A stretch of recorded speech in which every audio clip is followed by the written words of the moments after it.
The word riba, I'm told by people who know about these things, has a connotation of growth. It can be defined as growth.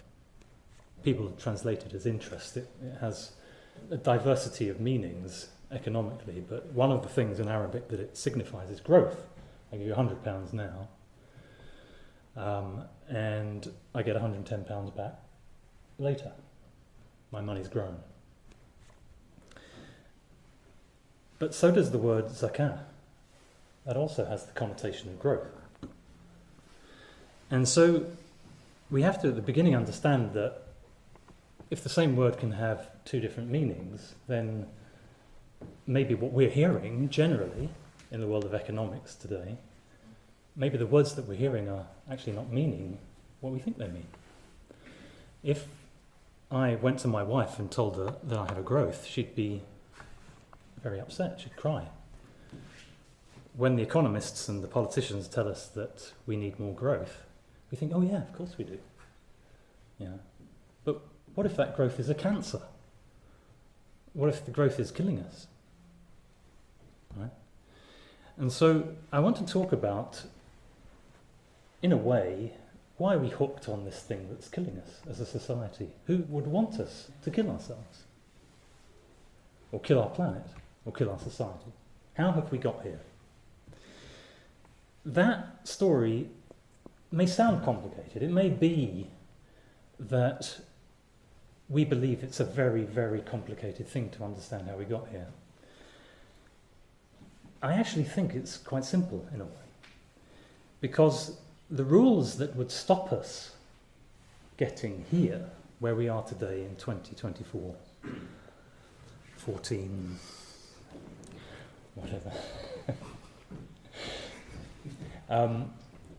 Those rules are actually quite simple. And they combine to produce a very complex result. Yes, that's true. But the rules themselves are very, very simple. One example is that in muamalat, the law of Islamic transactions, or the Islamic law of transactions, I cannot buy something from you unless at least one of the values is given immediately. If I want to buy a house from you, I have to pay you now, or you have to deliver the house to me now. Or I pay you now and you deliver the house to me now. But you cannot take the money next year and give me the house next year, because there is a law prohibiting what they call double deferment. Now, if you look at that law and you think, well, that's a very small rule, and why don't we just ignore it? Because it's not one of the major things. Right? And I have seen people do this, because I've sat in Sharia committee meetings where people have, in effect, said, well, we don't need to worry about that right now. And yet, if neither of us in a transaction needs to deliver the thing now, right? That means that I can buy $100 million worth of wheat, and I don't have to pay $100 million now, and you don't have to give me $100 million of wheat now. We can both agree to do it next year. And if you allow that, then you have what's happening now, modern futures markets, where every Tom, Dick and Harry can buy $100 million of wheat, orange juice, bonds, shares, gold, whatever, and doesn't have to have a penny now. Which means that everybody can gamble like crazy from that one little rule. So we actually don't know the significance of our rules. We just don't know. But the creator of the rules knows. When I was leaving school, I remember that we had a pop concert in Wembley. And as kids, you know, we loved this because there was a famine in Africa and there was going to be a big pop concert where all the big stars came. One of them, Bob Geldof, he swore at Margaret Thatcher on live TV. He used a terrible word. And we thought, wow, we like this guy. Yeah, but he organised it anyway. And we really supported it because we saw the pictures of starving kids in Africa. And they raised $50 million that one day for Africa. And we celebrated that. And then, many years later, I found out that that $50 million came back to the Western countries within 24 hours because that was their daily interest charge. Yeah. And this fact, the fact that we have allowed usury to become so dominant in the world today, this is perhaps the major killer for our society, for our planet. And I would go as far as to say that the pollution, the global warming, the plastic in the sea is because of riba. Yeah. And I'm going to show you some slides to explain this, but you have to follow it carefully because, you know, from a simple rule, it's amazing what comes. Let's see if this works. Okay? Yeah. Okay. I would say that, you know, any sensible world system, and if you speak to Christians and Jews and maybe Hindus and who knows, but people who have a value system of a sort, they would say, well, we really shouldn't do things that harm us or harm our planet or our societies. We really shouldn't be manufacturing cigarettes and selling them because it kills people. So Islamic law is of course like this. It says let's not produce things that harm. You can't steal. And these things attack the wealth of individuals. They attack the wealth of communities. Interest-based transactions, gambling. I mean, how many high streets have gambling shops which are ruining people? I mean, causing divorces. This is stuff which attacks the wealth of society, financial, moral, you know, psychological. And we should not be producing these things.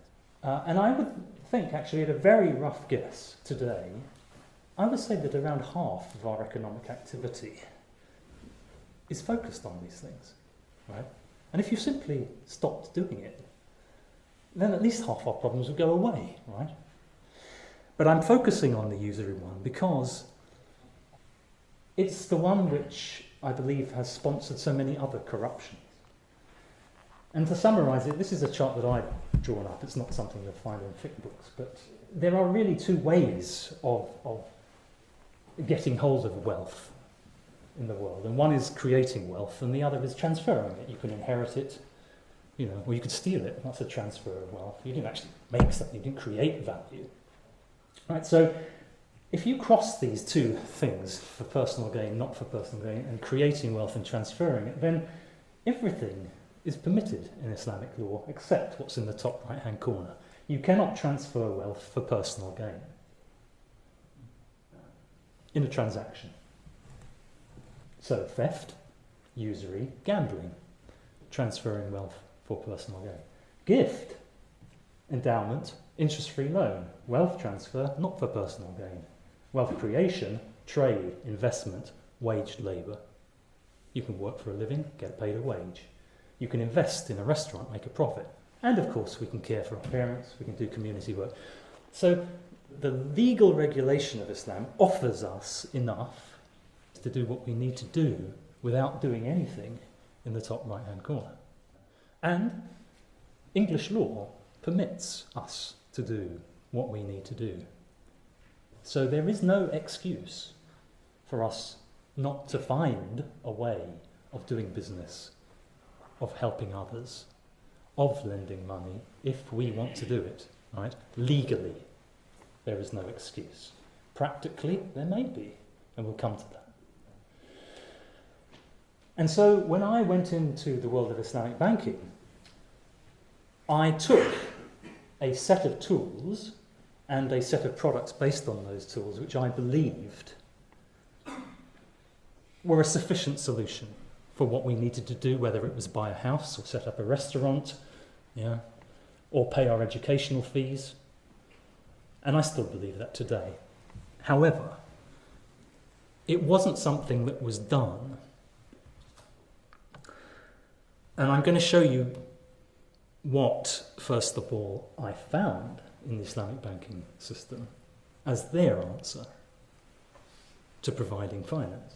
This is just so that you can see the detail, and I'll come back, I'll go to those earlier slides in a second. What Islamic banks tend to do, if they want to give you cash nowadays, is that they say, well, we're going to do a trade. Here's a bank and here's a client. The bank says, I'm going to deliver a lump of copper to you now. Right? I give you a lump of copper. Now you take that. Yeah? Let me stand up to do this because it just... So, I'm going to sell you this lump of copper, okay? Now, but you don't have to pay me now. Remember, I delivered it now, okay? So you don't have to pay me till next year, right? So I give you a lump of copper for £110. I say, you pay me back next year. That's an Islamically acceptable trade, okay? Then I say, okay, you sell this now for cash to this brother here, and he'll pay you £100, right? So you give him the £100, yeah? Right, you've got your £100, and you can go off and buy a TV, buy a car, whatever, 100,000 at home. And in a year's time, you pay me 110, so I get my cash back. So I'm a bank. Well, I started with copper, right? How did I get this copper? Well, I'll just go to a commodity dealer. He happens to be a commodity dealer. He sells me the copper. I sell it to you payable next year. You sell it to him. He's got his copper back. He gives you the cash, and this cash comes back to me with £10 next year extra, right? Okay. So now I'm a bank. Let's go back to the beginning again. He's got the copper. You want the money to buy your house? Yeah? I'm a bank. What's my stock? It's cash. This is what I sell, not oranges or houses. I am a person who wants to do money now for more money later. Right?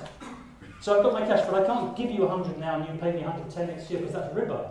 But I can trade. So I say, okay, let me buy the copper from you for 100, okay? I'll sell you the copper, 110 you pay next year. But you can go to him and get 100 now, and he's got the cash because I've just given it to him for the copper. Do you understand? The Islamic banks represent this as being Islamic trade. Copper for money later, copper for money now. They regard this as being a set of Islamically compliant trades. Okay, now, I say that that isn't true. And I say it isn't true based on the simple fact of the matter. Keep those. I'm going to come back to them. I say it isn't true because we know, first of all, what the intention of the bank is. The bank is in the business of giving money now for more money later, and it does not care what we call these transactions. What matters is the substance of the arrangement. And I will tell you that 80% of the balance sheets of many Islamic banks is filled with this kind of arrangement. But there is something more important, legally speaking, and that is called the transaction principle. The transaction principle in English law was developed when two men tried to murder somebody. They stabbed the guy many times, but he didn't die. They didn't know that he didn't die. They took him to the top of a cliff and threw him off. And he died. And the case went before a judge. And the English defence lawyers argued that in order to commit a crime, you have to have the intention as well as the act. And they argued that, yes, when we stabbed him, we intended to kill him. But we didn't. And when we threw him off the cliff, we did throw him off the cliff. But we didn't intend to kill him. And the judge ruled that what counts is the substance. That we have to see the whole arrangement as one transaction.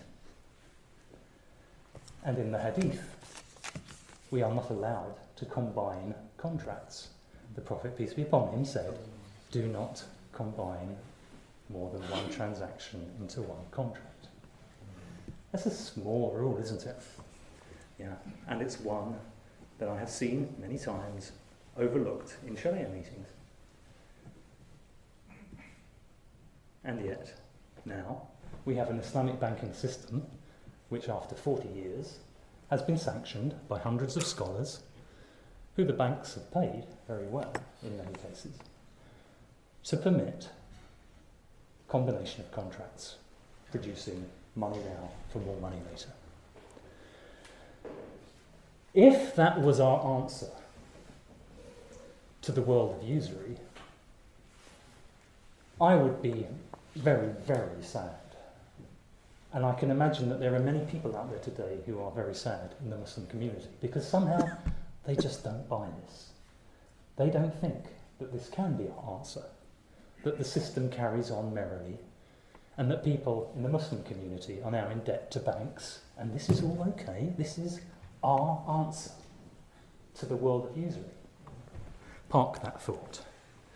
The Christians did this, by the way. It was called the triple contract. They also had a usury law. They had a usury law, which actually lasted up until the early 20th century, by which time usury was decided based on a rate of 49% or more, the Moneylenders Act. If you charged 49%, you were charging usury. There was a time when usury was anything over 0%. King Henry VIII made the threshold 10%. You charge 9%, it's not usury, it's okay.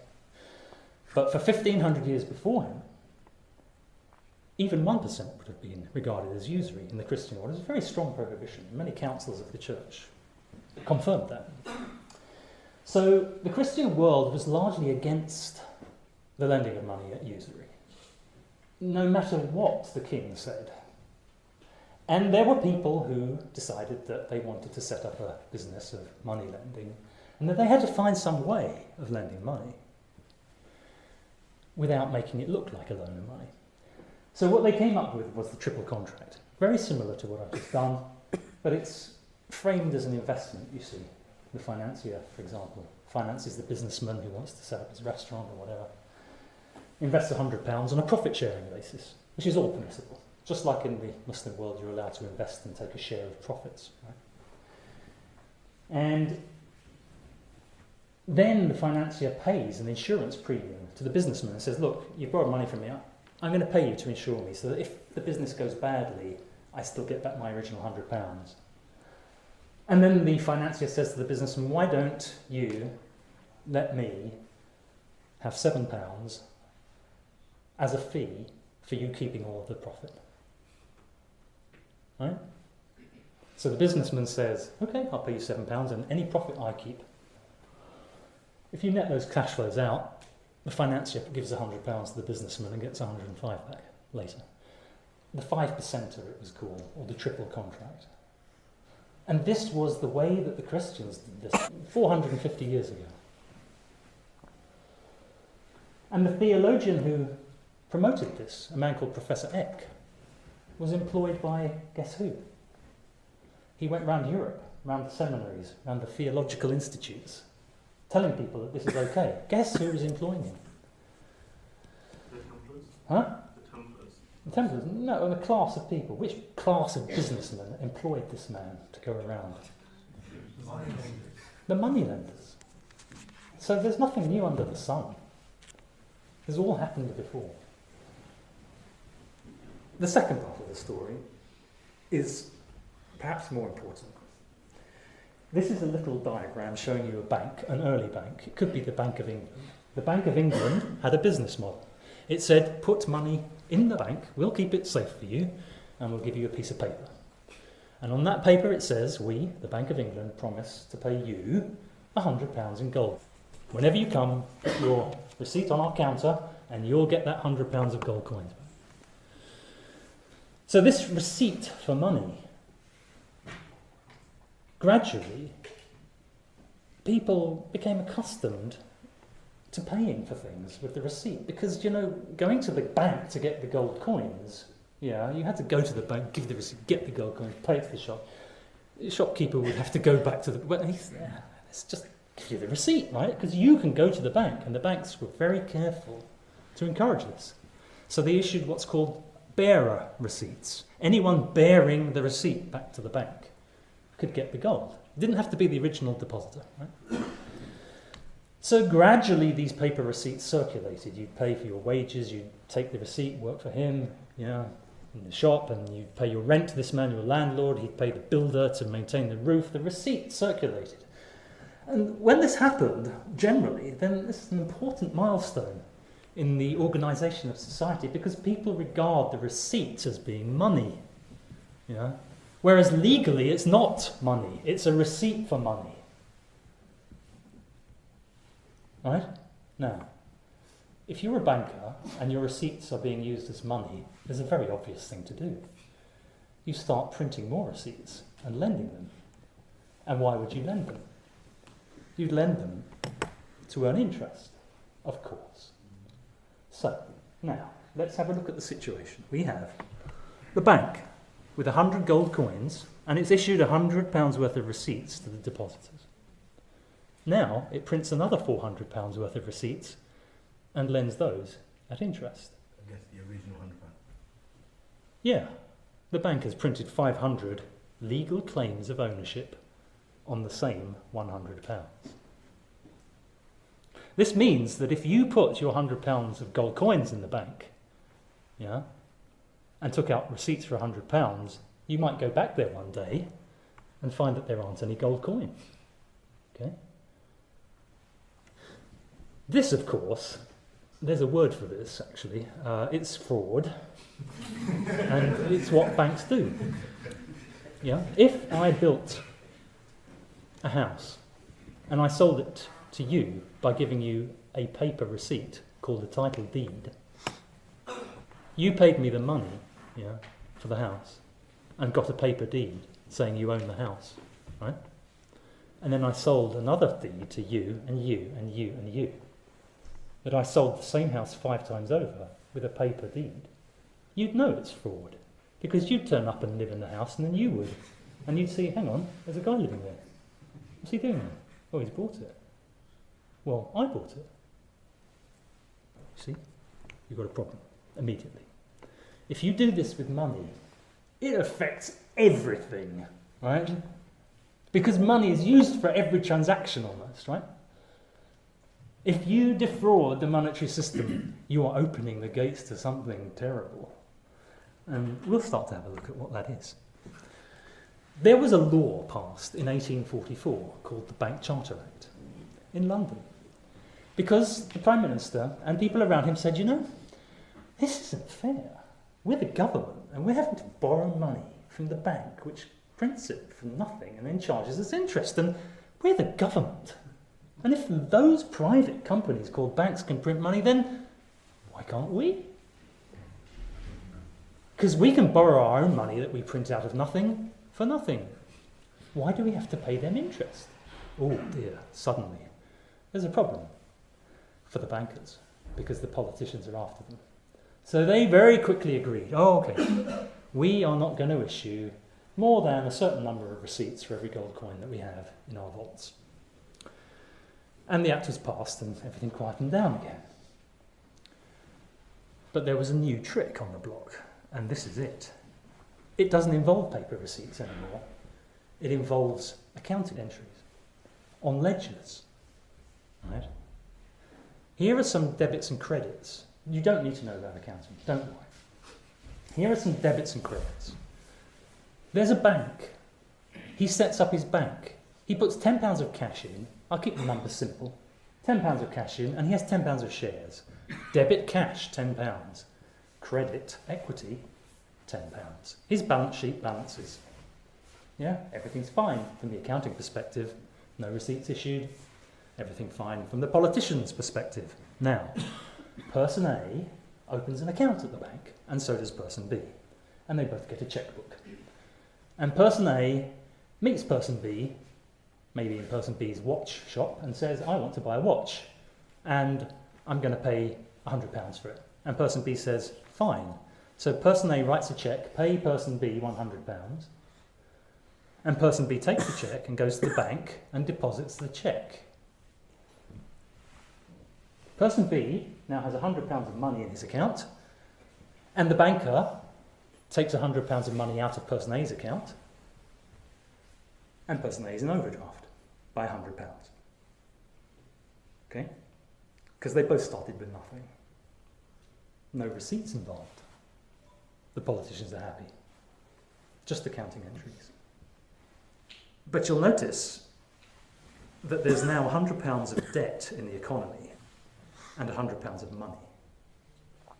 And from this very simple observation, we can tell that for every unit of bank-created money, there's a unit of debt. Now, let's say person B is looking at person A thinking, oh, do you know what? I don't like this debt-based economy.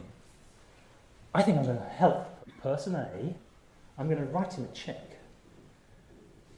I'm writing him a cheque for £40.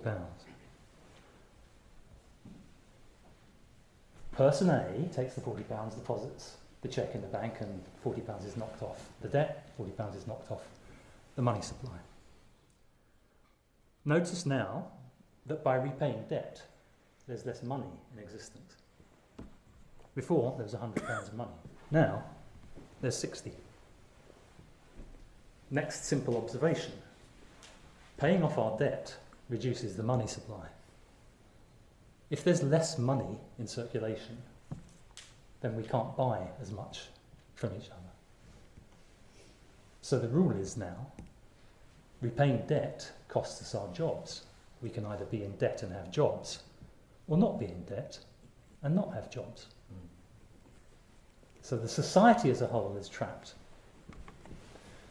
Let's say the bank has charged 30% interest on the £400. Okay? 30% interest on £400 over 1 year. How much has to be repaid? £120. 30% interest on 400 is 120. So the borrowers of the 400 have to pay, in total, all of them together have to repay 520 to the bank next year, right? What is the problem? Can anybody see what the problem might be? Yes. There's not enough in circulation. Yes. Because there's only £500 of money. There's the 100 gold coins in the bank, yeah, which stay in the bank, but out in society, there's only £500 of receipts. So if the banking system asks us to repay our loans next year, then we can't, because there isn't enough money in existence. We are being asked to do something which is impossible. So what do we do? What happens next? Anybody? Create more money. Take out more loans. One. Next. Huh? Create money. Create money. The government creates more gold coins, or the banks create more paper receipts. There's one more thing we can do. Go bankrupt. That's it. They're the three choices. Yeah? Either the government creates more money, or the banks lend more, or we go bankrupt. Does this sound familiar? Housing crash. Housing crash, going bankrupt, quantitative easing, more debt. Yeah? That's where it's coming from. Simple, really. It's not complicated. Let's have a look now. See, where do we go from here? Housing. If the banks lend money to you to buy a house, you go and spend that money on houses. What happens to house prices if the banks lend much more money into the housing market? If they pump up the balloon, the price of houses goes up. Yeah? But it's theoretically possible, right, to imagine that in the thought experiment. But if you want to do the empirical analysis and you look at the data to compare the amount of money supply lent to housing and the price of houses, that's what you get. That is a very, very strong correlation you're looking at over, 50 years coming up. I've seen Muslims in Leicester in 2005 welcoming the arrival of Islamic Bank of Britain. Now Muslims can afford to buy houses. At that time, a 2-bedroom house in Highfields cost £20,000. 2 years after Islamic Bank of Britain opened, they were selling at 60, because the Muslim community was borrowing newly created money and pumping it into the housing market. Is that good for the Muslim community? Is it good for the banks? Turkey, inflation and money supply, America, Malaysia, wherever you want to go, if you're in economics and you want to research it. But there are more insidious things. The total cost of doing anything now, because we have to borrow from the banks, particularly where we have a long-term project, building a road, building a power station, building bridges, building hospitals, anything that takes 5-10 years. The majority of the cost of doing those things now is not the cost of the materials or the labourers or the land. It's the interest charge. A lady called Margaret Kennedy, 40 years ago, researched the German economy, and she found that of the total bill you pay for your housing, 80% of it goes to paying interest charges. Right. Now the banks argued, well, we have to pay our depositors some reward for depositing with us. But we know that's not true, because there aren't any depositors. The banks created the money from nothing. So our bills, 80%, that means our bills could be 80%, but 1/5, if we didn't have this system. Right? Our hospitals would cost 1/5 of what they do. Our houses. All of this, everything we do is being affected by this interest charge. So what is the result of this? The result is that businessmen, realising how expensive things are, try to do what with their cost base? What do they try to do, businessmen, in order to survive? When they make anything, what's the direction of travel here? Cut labour costs. Next. Cheap labour. Okay, we've got the labour. What else can they do to reduce the price? Quality of the product. Exactly. Cut product quality. Here, in London, in 2020, our houses are built of corrugated plastic. This is in a city where our Victorian, Georgian and Tudor architecture is prized around the world. We see enormous buildings, Regency period buildings of stone, marble, gilded with gold. The best quality of everything. But we can't do it anymore. Why? Why were the Victorians able to build the Royal Albert Hall and we build a pathetic Wembley Stadium with a stupid little arch? Yeah? Yeah. Because every time we want to spend £100, it costs us 500. This is not a model for building Victorian London. In an age when usury was less or prohibited, we had an age where product quality was better. Here, now, is a shopping mall, 2011, 12. I was just walking in Lakeside, thinking to myself, look at this shopping mall. It's not like they used to be. And then I looked closely and I thought, hang on, Top Man, Top Shop, Miss Selfridge. I looked at all these shops very closely. There's 11 of them in that photograph. And I realised that 9 of them were owned by the same company. And I realised that this company had gone to the banks, borrowed money, which they created out of nothing. He'd taken this money, he'd bought all of the businesses in the clothing sector, it seemed, and created a massive monopoly, but he didn't want people to know that it was a monopoly. So he gave each part of the monopoly a different name. And we are told that we live in a free market. And we can go to this free market and you will see people travelling from one shop to the other comparing prices. I would say that there's more of an analogy here between this and farming sheep. Yeah?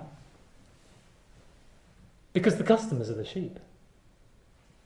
And they think they're in a free market. They've been told they are. But the farmer is the man who owns the shops.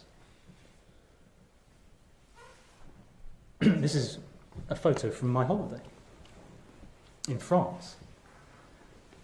This is in a town called Arras in northern France, which I sat down and had a sandwich there. It feels kind of comfortable. And this was built during the time of Napoleon. Napoleon had moved against the usurers. I mean, he had usury laws, he banished moneylenders. And when we drove out, right, we, after about, turn right down there a couple of 100 yards, you come to this. Oh, hang on. This is 200 years later. This is pretty dreadful. I do not want to sit there and have my sandwich. Go back. Where do you want to have your sandwich? Because I definitely don't want to have it there. We're losing our humanity, we're losing our culture, we're losing everything that we really value about life because this is dumbed down, cheapened, monopolistic corporations who are farming you. Here, this was an age when the people, the society, when they built something, when they made something, it was about putting wealth in. This is about how can we take as much as possible out. Right. And that is not just a reaction to the system we're in. It's actually a value. And it's taught at business school. How can we exploit this opportunity? How can we be disruptive? And how can we maximize our returns? This is all the language that's come with this modern priesthood of capitalism, telling us why we're here. We're not here to do this anymore. Put wealth in. What, you mean you reduce the value in your community in order to make more profit for your shareholders? Is that what you want to do as a corporation now? Yeah? Because that's where it's leading us. And what the Sheikh has told us about our community and the way that we organise, these are actually things that were done by other communities before us who are not Muslim and who lived in these places where we've come to. And they built a world and a society which kind of worked, right? But we don't have that system anymore. And if we read our economics and learn our ideas about how to organise the world from what is happening here by this co-opted, corporatised, propagandist lobby that now runs things, and we think that that produced the strength that these countries have, then we're wrong. Because those values that we have now, that are given to us now, are not the values that produce this society. And we are looking, actually, at, in a way, a difficult argument, because the values which produce the society are the Islamic values, in a very broad sense, with a small I, if you can have it, of adding value, of not being usurious, of not exploiting, and yet we can't point to that, because none of our countries are doing that now. The Muslim countries cannot say our laws and values are better, they cannot say it very well, because they cannot demonstrate it. And yet here, when they demonstrate this, and when they send things to the moon, and they can say, oh, look, we're still very advanced, right?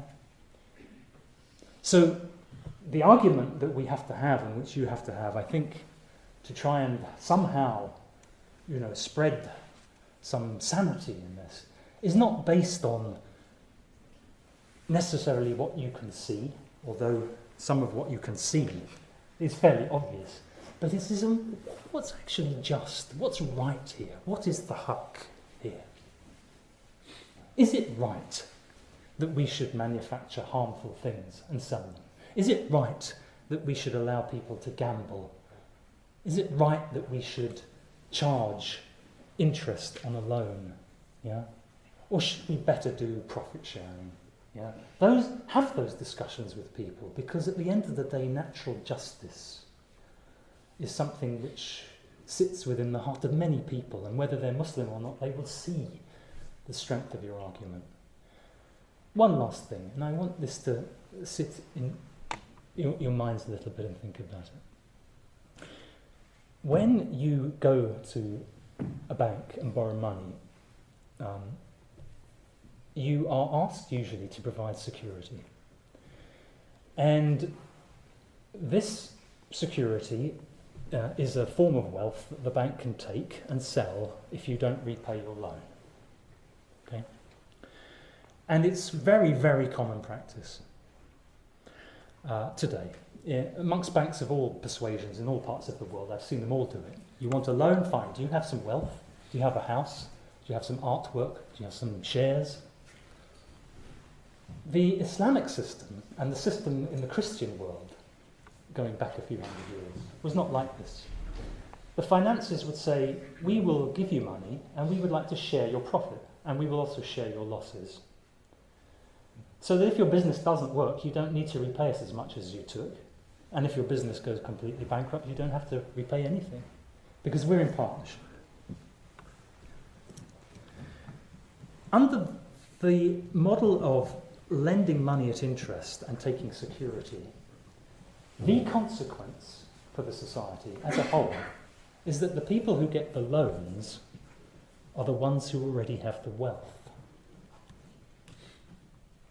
A guy who has a great idea to do a good business, to set up something new, but he doesn't have wealth, he won't get the loan from the bank. So this system that we have now, the dominant system of lending money at interest to finance business people, gives the capital to those who are already wealthy. Whereas, if banks were asked to finance on a partnership basis and give money to people who had good ideas and share their profit and loss, the bank would be much more careful about who it gives its money to. It would have to undertake due diligence. It would have to look at this guy, his business, or the sister, her business, her record, her capability, her idea. Can she enact it? Because if she doesn't succeed, we won't succeed as a financier. Yeah? The difference between partnership and interest, you see, goes to so many places. We have wealth inequality now where half, at least, of our country's wealth is owned by 1% of the people. And maybe 80% is owned by 5% of the people. And this is getting worse because there is no means for the poor people to attract the capital which they can work with and make themselves wealthier. Yeah? In our communities, where you find the tradition of partnership more ingrained amongst the people, you can see some flowering, you can see business partnerships working. And I would encourage you to look for those opportunities among yourselves, to build your community, to build your ability to finance yourselves. Don't reach too far. Don't give yourself a capital requirement which is beyond your reach. Be prepared to start small and build. It's a multi-decade process. Yeah? And protect yourselves, because there are hostile forces who will try to take this success from you, right? In all kinds of ways. But we have the ability to do that. And if we don't, then we'll be subject to the same forces that make us a more unequal community. The challenge for us is to find a way through, which may involve the least bad alternative, and to try and build examples and frameworks that our kids can develop further. I'm very happy to see that there is a Islamic home financing company which is doing things the way I would have wanted to do many years ago. I won't say their name, but you hopefully can find it or ask me afterwards. And you know, this has taken 30 years. It was 30 years ago when I designed a partnership model of home financing. And it's taken 30 years to get to the stage where it's actually there in any kind of scale. This is the kind of timeline that we should be thinking about.